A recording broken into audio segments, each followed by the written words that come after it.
They're community eyesores, homes that are falling apart with yards that look more like forests and have become a haven for rodents and other pests. Last night, KDKA Investigates told you about a particularly bad problem in Sharpsburg, but you can find these kinds of properties in just about every local town. So, can anything be done? Here's KDKA lead investigator Andy Sheehan with the second part of our investigation. John Medina's properties in Sharpsburg are the bane of their neighbors' existence. Weeds 10 feet tall, rats and raccoons.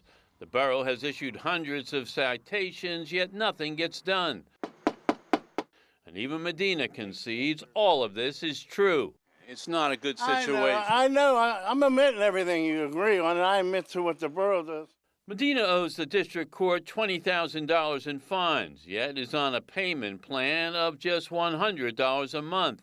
The problems continue, and the borough says its only option is to issue new citations. We can't go onto their property and force them to comply. But though extreme, Medina's is not an isolated case. Towns across Pennsylvania are trying to rid themselves of blight and bring back neighborhoods.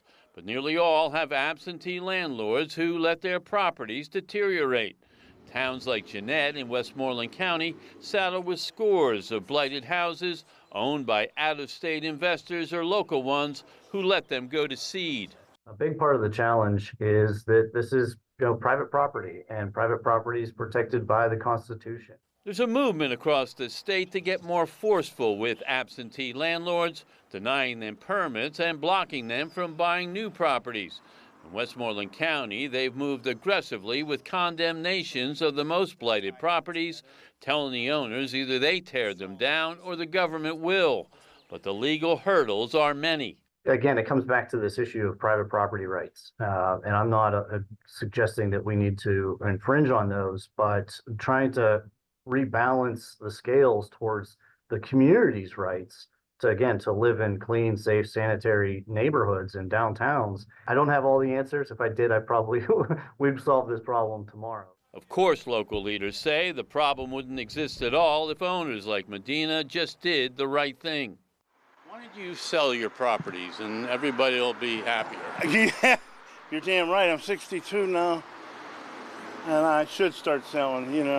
I don't know what I want. But other measures are in the works. Databases to track absentee landlords across the state. Special courts to deal with this issue of blight. It's a mammoth problem, and it's going to take a big commitment to deal with an uphill fight. Reporting in Sharpsburg, Andy Sheehan, KDKA-TV News.